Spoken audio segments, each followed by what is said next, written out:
Começa agora Minuto da Pesquisa, o programa para ficar por dentro das pesquisas feitas no CAV e compreender o impacto delas na sua vida.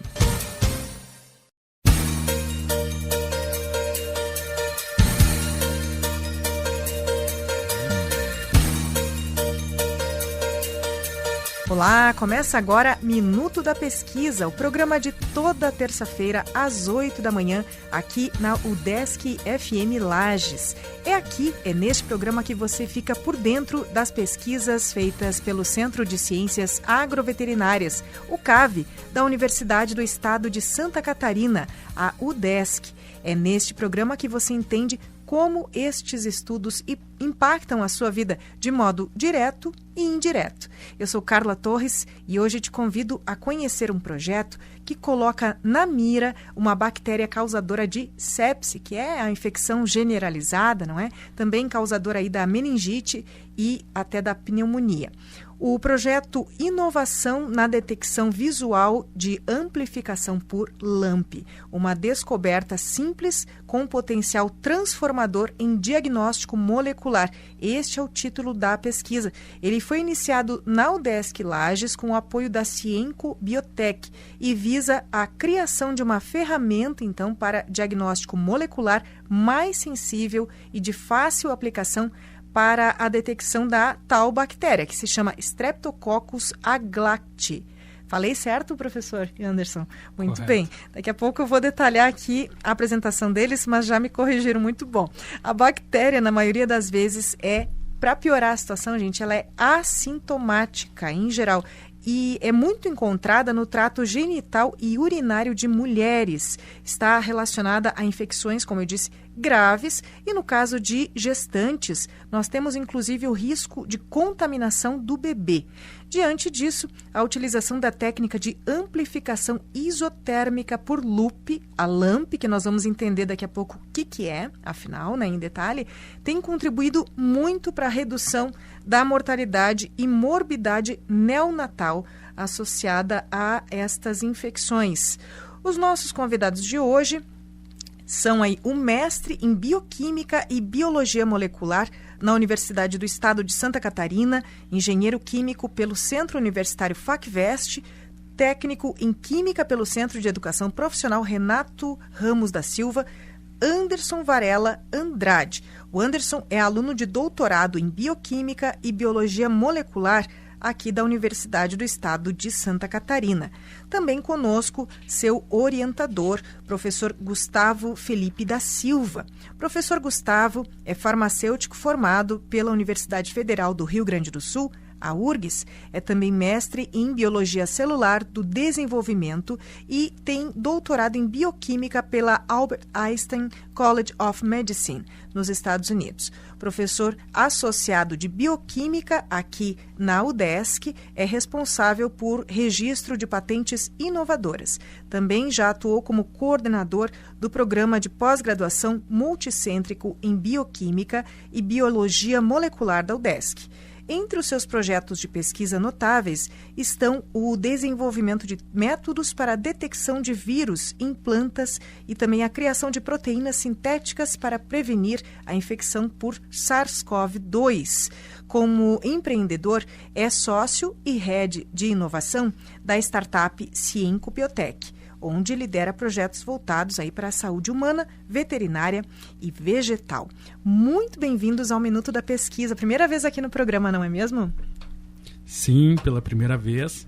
Primeiro, gostaria de dizer bom dia, Carla, e obrigado pelo convite. Estou muito feliz com a oportunidade, principalmente de poder estar divulgando aí a ciência que nós todo dia aí nos apaixonamos e poder divulgar esse nosso trabalho aqui da Universidade do Estado de Santa Catarina. Muito obrigada. Este programa é uma ponte, não é? Para que as pessoas que não são especialistas, muitas vezes nem tiveram ainda ou não terão essa vivência no ambiente acadêmico, conheçam o que vocês estão fazendo aqui, as pesquisas da universidade. Professor Gustavo, muito bem-vindo, obrigada.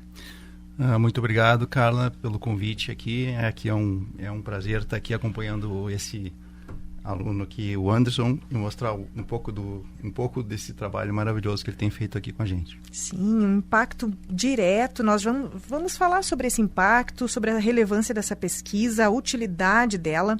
Anderson, a sua pesquisa trabalha, então, nesse sentido, né, de detectar essa bactéria e, o pior de tudo, assintomática, que pode causar tanto problema para a mulher, para o bebê. Por favor, conta para a gente um pouco mais, para a gente começar a entender essa pesquisa, também o LAMP, se quiseres detalhar, né? Por favor. Perfeito. Então, essa bactéria Streptococcus agalacti, ela também é chamada, né, e conhecida como Streptococcus do grupo B. Ela é uma bactéria, então, que ela pode estar presente, como tu mencionou, em mulheres grávidas, mas ela pode ser transmitida para recém-nascidos. Isso pode causar uma infecção grave, né, como tu mencionou, a meningite, como a sepse, né, ou pneumonia. E isso pode levar a sequelas graves e até mesmo a morte se ela não for tratada a tempo. Só que o que é recomendado atualmente? É realizado, né, um teste para detectar essa bactéria, né, no parto, e é realizado entre a 35ª e a 37ª semana do teste, e ele pode demorar, aqui que vem a problemática, de 3 dias até 1 semana para que consiga se obter o resultado desse diagnóstico dele. E com isso, nós desenvolvemos, né, nosso grupo tentou trazer uma inovação onde conseguisse, de uma forma muito mais rápida, diagnosticar a Streptococcus agalacti. Sim. E, bom, essa técnica do LAMP, eu, claro, vi o nome, vi a descrição, achei bem complexo para a gente poder passar isso para o nosso ouvinte. Eu li aqui que o nome exatamente é a técnica de amplificação isotérmica por loop, o tal LAMP. Por favor, nos detalhe aí o que é esse processo, como é que funciona essa técnica. Perfeitamente. Então, só para conseguir conciliar e tentar trazer isso de uma forma mais sucinta e menos complexa, anteriormente, uma das técnicas muito trabalhada para amplificar o material genético, para conseguir dar um diagnóstico, né, enfim, de um vírus, de uma bactéria, enfim, para conseguir identificar isso, você tem que ter uma amplificação desse material genético. O que foi muito utilizado inicialmente seria uma PCR, que é uma reação em cadeia da polimerase. É utilizado para amplificar esse material genético. No entanto, ela é uma técnica onde ela depende de equipamentos caros, como exemplo, um termociclador para fazer isso. Já a LAMP, ela não necessita desse equipamento. Nós conseguimos realizá-la em um banho-maria, em um banho seco, ou às vezes até em uma garrafa térmica de R$20, onde a gente consiga monitorar ou manter a sua temperatura, como ela diz, isotérmica, em apenas uma única temperatura, ou seja, pode ser a 60 graus Celsius ou a 63, apenas por 40 minutos. É só do que a gente precisa para trazer o diagnóstico molecular dessa bactéria. Muito interessante. Eu pedi para o Anderson ser justamente mais acessível aí na linguagem para o nosso ouvinte, e ficou muito acessível o tal banho-maria. Todo mundo já ouviu falar, já fez. Que maravilha! Mas como é que surgiu essa técnica, Anderson? Eu sei que vocês têm parcerias aí, né? Tem uma série de processos até chegar a isso. Sim, essa técnica, na verdade, ela foi desenvolvida por Tsugonori Notomi, né? Lá no ano de 2000. E a partir disso, ela tinha uma problemática, porque nós trabalhamos com uma grande quantidade de pequenos fragmentos do material genético para poder identificar essa espécie. Mas, com o passar do tempo, uma ferramenta que nós temos e nos auxilia muito nesse processo seria ferramentas de bioinformática.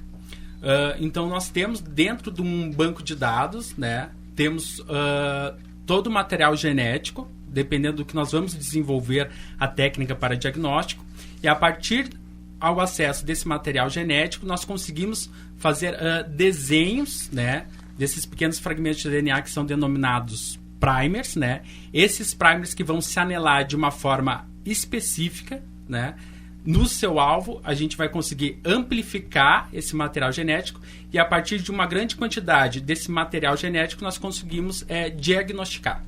Sim, então, claro, é uma técnica. Nós falávamos em linhas gerais aqui, o professor destacando isso, que serve para muitas muitas doenças, né? Para detectar muitas doenças. E me parece, você falou sobre o tempo, ela tem uma vantagem no tempo em relação a outros métodos? Como é que é? Você falou do tempo, mas não sei se era exatamente em relação ao LAMP ainda, né? Esses 3 a 7 dias. Sim. Então, assim, atualmente o diagnóstico da Streptococcus, ela é feito por um teste CAMP, tá? Então tem que haver o cultivo dessa bactéria, tem que esperar ela ter uma proliferação, um crescimento, para que você consiga dar esse diagnóstico. Pode levar de 3, às vezes 6 dias para você obter esse resultado. No entanto, a PCR, como eu mencionei anteriormente, ele é um processo, além de depender de um equipamento específico e caro, ela pode demorar, às vezes, dependendo 2 horas para você ter o resultado, e você não consegue ter um resultado a point of care, ou seja, em tempo real, no pronto atendimento, digamos, no hospital, na clínica, diretamente no ambiente necessário. Sim. Então, aí que vem a característica da LAMP, porque, como eu falei, tu não precisa de equipamento caro para definir isso, e você consegue ter um resultado dele apenas, às vezes, colorimétrico, ou, como mostramos, a opção de apenas utilizar um reagente onde a gente vai conseguir precipitar aquele DNA amplificado e você consegue obter esse resultado no mesmo momento a olho nu. No mesmo momento. A diferença, a rapidez. E, bom, vamos falar sobre como isso chega, né? É uma pergunta, é a próxima justamente que eu teria, acho que é o momento de fazer. Esse desenvolvimento dessa pesquisa, essa técnica do LAMP, claro, no caso a Streptococcus aglat, que me parece ter aí alguma relação, a gente chama muito infecções urinárias, a gente pode considerar que é o que causa, uma das bactérias causadoras da infecção urinária ou não? Aparentemente ela poderia estar nesse grupo de doenças ou se restringe aí essa bactéria, ela causaria principalmente essas doenças como a sepse, né, que é uma coisa mais geral, a meningite e a pneumonia. Alguma outra doença que ela causa, Anderson? Olha, dentro da realidade, nós... aí eu já estou fugindo um pouco mais da minha área. Mas o que nós temos acesso, ou o que eu tenho conhecimento até o momento, seria apenas essas 3 relevantes. Sim. Não, porque eu me lembrei de alguns casos. Claro, isso, alguns que a gente viu na mídia, muitas vezes, uma infecção urinária teria levado a pessoa ao hospital, ela morre daquilo porque deu uma infecção generalizada. E eu não sei se teria relação, por isso perguntei, né? Mas que coisa horrorosa. Quanta gente sem diagnóstico que se foi e não se soube que era talvez essa bactéria atuando, né? Com certeza. Sim, se for uma pessoa debilitada, digamos, onde ela não tem o baço, ela não consegue criar uma resistência contra essa Streptococcus agalacti. Uhum. Então, como ela tem um processo que ela consegue fazer de beta-hemólise, né? Ela consegue fazer a quebra da molécula do sangue, da hemácia, e fazendo isso, ela pode, digamos, ir parar também nos alvéolos lá do pulmão, e ali ela vai fazer uma quebra também, ir para a corrente sanguínea, passa a barreira hematocefálica e ela vai causar meningite. Então, ela pode levar a sepse, pode levar a pessoa à morte, ou se ela não levar, que consiga realizar um tratamento, né, com antibiótico específico, a pessoa pode ficar com grandes sequelas. 40% das pessoas, ou, digamos, de bebês recém-nascidos que sofrem infecção pela Streptococcus agalacti, ela pode, se não vir a óbito, né, dependendo de se pegar uma cepa grave, 40% deles ficam com sequelas permanentemente pro resto da vida. Nossa, neurológicas, porque falando de meningite, né, é grave, e que bom que esse diagnóstico é possível. Como é que isto chega, né? A pergunta é justamente essa próxima. O desenvolvimento dessa pesquisa atende a quem mais especificamente, né? Quem é mais impactado nesse primeiro momento? Nesse primeiro momento seria realmente ao bebê que está nascendo. Sim. Tanto para que ele, digamos, a mãe, se tiver, digamos, infectada com esta bactéria, para que ela, digamos, não sofra um aborto prematuro, porque ela pode fazer ali o rompimento, né, e pode sofrer um aborto, ou na hora do nascimento a criança pode ser contaminada. Então, o principal seria a criança, porque, digamos, ele pode vir a nascer com a demora de diagnóstico, se tiver com uma cepa altamente virulenta e grave, ela pode vir a óbito em 24 horas. Então, ou seja, antes que saia o diagnóstico, não foi realizado o tratamento em tempo hábil, né? Justamente por causa disso. E ainda mais, digamos, no Brasil, onde não tem tanto estudo, né, em cima disso, não tem uma abordagem significativa em cima da Streptococcus agalacti, né? Mas menciona-se que uma criança a cada 1.000 que nasce no Brasil, ela está contaminada com a Streptococcus agalacti. Então, imagine, só em Santa Catarina nasce em média 100.000 crianças por dia, por ano. E no Brasil, em média, 2,5 milhões de crianças por ano. Então, aí a gente consegue ter uma noção do quanto isso pode ser grave, né? Com certeza. Bom, você falou que a técnica, especificamente, ela foi lançada aí no ano de 2000. A sua pesquisa, estamos aí no ano de 2025.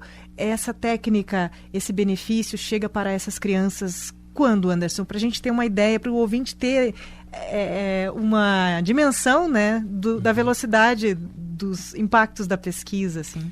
Entendo. Na realidade, ela, digamos, estaria... Óbvio, tem mais alguns ajustes para fazer, mas, no entanto, ela estaria praticamente pronta para começar os testes diretamente a point of care, né? Só este processo, eu não sei bem como que funciona essa transição. Não sei se o professor Gustavo pode nos ajudar. Claro, professor Gustavo, fique à vontade. Não, é que a gente está numa etapa, a gente validou, né, com as amostras positivas e negativas, mostrou que o teste ele está detectando da maneira que a gente está esperando, né? Só que a gente tem agora, a gente tá na fase de pesquisa, a gente tem que fazer agora a transição para a parte clínica, Sim. aumentar o número de pacientes, aí vai vir a colaboração aí trazendo o nosso estudante, o Thiago, né, que veio com essa ideia, com essa proposta, que aliado com o Anderson aqui, Sim. eles conseguiram fechar essa parceria para desenvolver esse teste. Então, a gente vai passar agora para amostras clínicas, né, aumentar o número de amostras e fazer uma revalidação. E aí colocar na estatística realmente lá, a gente está... Quando a gente atingir um certo número estatístico que a nossa técnica realmente está funcionando como a gente imagina, a gente vai fazer uma transição aí com os grupos de infectologistas e para começar a ampliar a utilização disso até chegar a um ponto, quem sabe, de chegar numa validação final para poder... O nosso objetivo é que seja isso utilizado no SUS, por exemplo. Né? Sim, sim. Então, porque além da eficiência do diagnóstico, da precisão, que é um diagnóstico molecular pelo DNA, ela ainda é uma técnica relativamente barata. Então, a gente tem o preço a nosso favor, a gente tem o tempo a nosso favor, certo? E, além disso, levando, por exemplo, nas UPAs, né? Que a gente sabe que às vezes as UPAs não têm... tem os médicos estão lá, os enfermeiros estão lá, mas o equipamento não está lá. Então, de repente, a triagem já pode começar muito precoce, Sim. certo? Então, a gente vai ter um processo de validação e eu espero que também, a gente também submeteu esse projeto para um fomento, né, do PPSUS, está esperando para sair. Isso vai ajudar muito a acelerar o processo dessa pesquisa. Uhum. E se tudo correr bem, eu espero, sendo otimista aqui, em torno de 1 ano e meio, a gente consiga validar isso para ser utilizado. Esse é a nossa esperança. É relativamente rápido, né? Eu lembro agora a professora Maria de Lourdes Borba Magalhães poderia, quem sabe, estar conosco, mas não foi possível ela estar nessa entrevista. Ela veio já ao programa falando de vacinas, falando de pesquisas em relação a vírus. Podemos ter até 10 anos até que uma vacina seja efetivamente patenteada, que esteja aí no mercado. Então, 1 ano e meio é muito rápido em relação ao que poderia ser, né? Até pelos fatores que vocês destacam. É muito barato, é acessível, muito interessante. E, professor Gustavo, inclusive, que bom que você já inseriu aí, já introduziu esse assunto, porque nós temos aqui no CAV esta, entre outras pesquisas que vocês desenvolvem ali junto ao grupo de pesquisa, junto ao contexto da pós-graduação. Você poderia nos detalhar, não só, claro, a origem dessa pesquisa, como o que outros estudos dialogam com este, o que vocês têm hoje em andamento nesse sentido aqui no CAV? Certo. Bom, o nosso programa aqui, até trazer um pouco o nosso programa de bioquímica, a gente tem vários professores que atuam aqui em diversas áreas, né? Mas mais especificamente a minha linha de pesquisa com a professora Maria, a gente é focado muito no diagnóstico. Então a gente iniciou alguns anos atrás com desenvolvimento de métodos de imunodiagnóstico, que envolve anticorpos, né? E eu, através da bibliografia, já ouvia falar, já estava lendo e curioso por essa nova técnica de diagnóstico molecular de DNA, que é a técnica de LAMP que o Anderson acabou de explicar. E nesse desejo de incorporar uma nova tecnologia, veio ao encontro da chegada do Anderson no nosso programa. E o Anderson queria um projeto, e eu, de pronto, larguei essa tarefa para ele. Ele não sabia nem do que se tratava. Quando ele chegou aqui, eu disse: tu vai ser a pessoa que vai desenvolver a LAMP no CAV. E ele bateu a cabeça, ficou alguns meses, se aprofundou, leu tudo que podia e começou a técnica com diagnóstico, uma parceria com o pessoal aqui da fitopatologia vegetal, né, o professor Fábio, que eles tinham interesse em diagnosticar um vírus do trigo. Olha só, a gente está falando aqui de diagnóstico humano, uma doença humana, sim, mas a gente, como eu disse, com essa tecnologia, por isso que eu era tão apaixonado por ela, a gente pode mirar em qualquer coisa que tenha um DNA, que seja problema, né? Sim. Então ele aprimorou, ele desenvolveu, aprendeu a técnica, consolidou e desenvolveu a primeira LAMP da UDESC, né? Uma das primeiras da região sul aqui para o vírus do trigo. Aí, uma vez que a gente dominou essa técnica, o Anderson dominou essa técnica, sim, veio ao encontro, casualmente, um encontro que eu tive com esse aluno de medicina, o Thiago Goulart, que ele estava entusiasmadíssimo, queria fazer iniciação científica.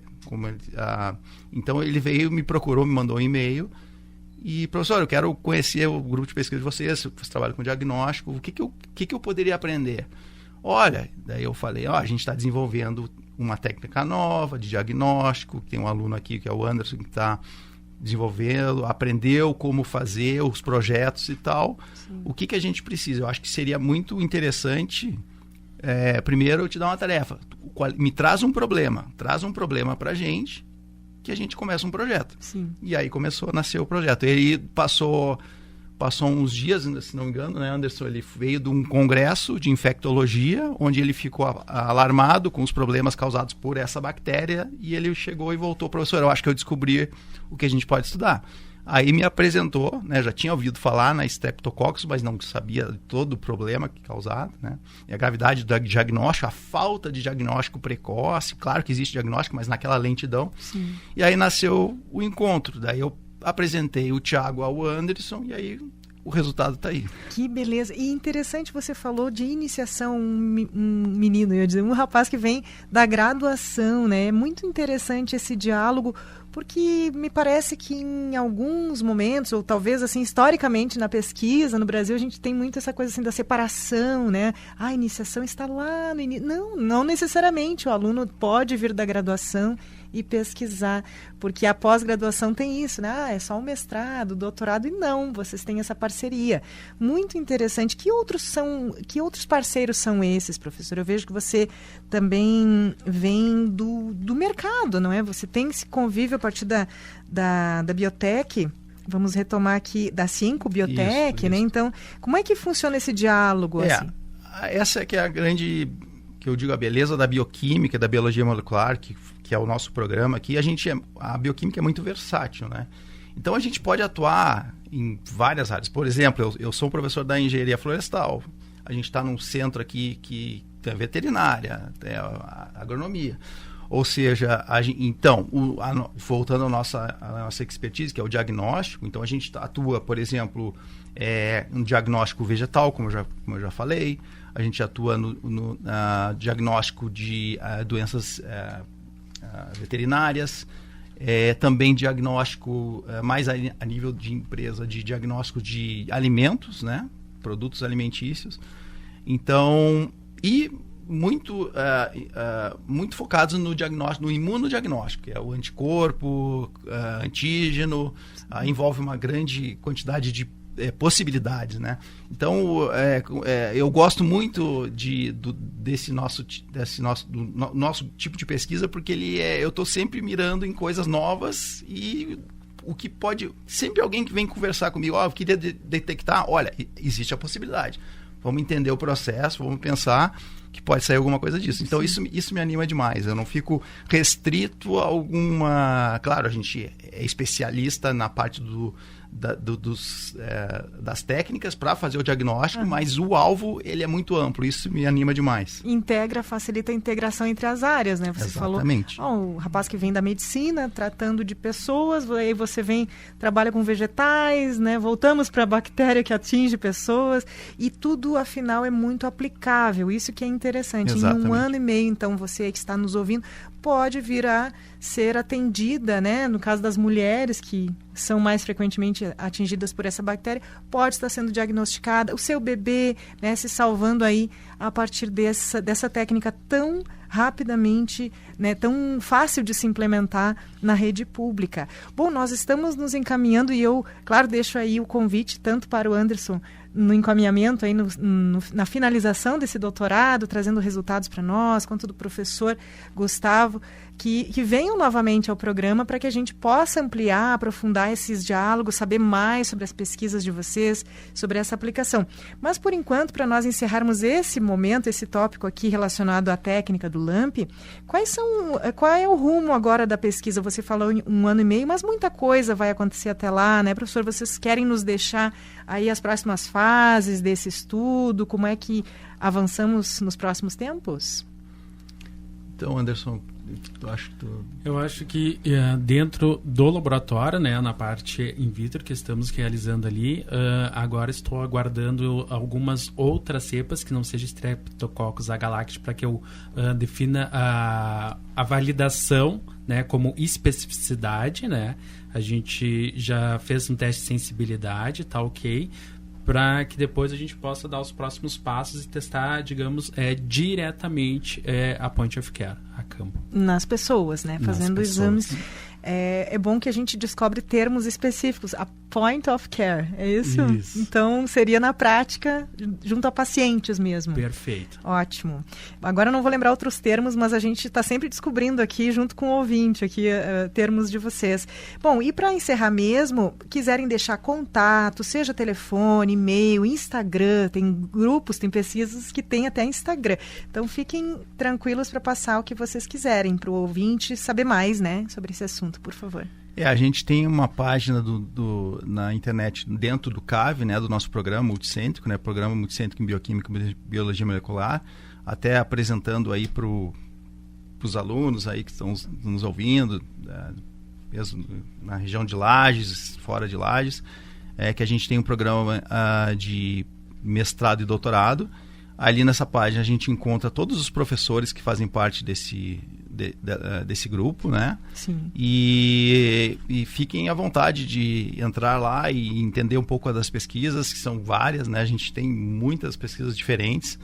E caso algum profissional de alguma área que possa ter como eu disse, né, um problema que nessa área de diagnóstico, que venha conversar com a gente. A gente está sempre de portas abertas, a gente gosta muito de receber pessoas com ideias diferentes, né, que a gente possa trabalhar junto e poder tentar agregar alguma coisa. Perfeito. Vou deixar aqui repetir para o nosso ouvinte, Programa Multicêntrico em Bioquímica e Biologia Molecular. Você acessa o programa por meio da página do site do CAV, udesc.br/CAV, udesc.br/CAV, e aí você procura no nosso site pelo Programa Multicêntrico em Bioquímica e Biologia Molecular. Muito obrigada. Se quiserem deixar uma mensagem final ou algum outro aspecto que possamos não ter abordado, fiquem à vontade. Não, eu gostaria só de falar, então, né, para terminar com uma mensagem final para o público, que o nosso objetivo, então, é tornar esse diagnóstico da Streptococcus agalacticae que seja mais rápido, mais acessível e mais seguro, ajudando aí a proteger as mães e os bebês, né? E também agradecer ao CAV aí que abriu as portas para mim para poder estar aqui hoje, assim como meu orientador, professor Gustavo, a professora Maria de Lourdes Borba Magalhães também, né, que sempre estão aí nos auxiliando aí, nos direcionando a um caminho, e a nossa equipe aí toda aqui, os orientados, tanto dos professores do nosso programa, e as parcerias que sempre estão aí nos ajudando, nos auxiliando, né, como aqui no caso foi também o laboratório o Vidal Pacheco, que realizou também os testes de camp, de beta-hemolyse, para fazer a validação da Streptococcus, a UBS, que é onde foram coletadas amostras, para que a gente pudesse validar também dentro do laboratório, a Cienco também, que nos auxiliou disponibilizando aí insumos para poder também realizar algumas dessas análises aqui. Tá certo. Muito obrigada e muito sucesso aí nessa pesquisa que melhora tanto a vida das mães, né, dos pacientes aí na rede pública, para começo de conversa, que é muito relevante aí para o nosso contexto no Brasil. Bom, você ouviu Minuto da Pesquisa aqui na rádio UDESC FM Lages, e nesta edição conhecemos o projeto Inovação na Detecção Visual de Amplificação por LAMP, uma descoberta simples com potencial transformador em diagnóstico molecular. Projeto que foi iniciado aqui na UDESC de Lages, com o apoio da Cienco Biotech, envolveu aí todas essas parcerias que nós escutamos aqui ao longo da nossa conversa. Projeto que visa a criação de uma ferramenta para diagnóstico molecular mais acessível e de fácil aplicação para a detecção da Streptococcus agalacticae. A gente se confunde aí, esses nomes são bem extensos. A bactéria, então, que na maioria das vezes é assintomática e muito encontrada no trato genital e urinário de mulheres, podendo afetar seus bebês. Então, nossos entrevistados foram o aluno de doutorado em Bioquímica e Biologia Molecular da Universidade do Estado de Santa Catarina, o Anderson Varela de Andrade. Também recebemos aqui o seu orientador, professor Gustavo Felipe da Silva, ele que é professor associado de Bioquímica na Universidade do Estado de Santa Catarina.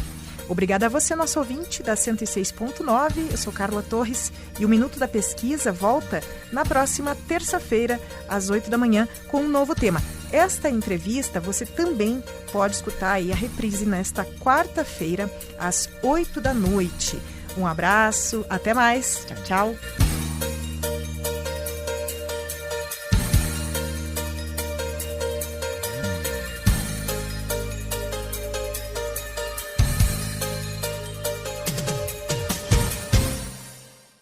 Você ouviu Minuto da Pesquisa, uma produção do Núcleo de Jornalismo da Rádio Educativa UDESC FM Lages.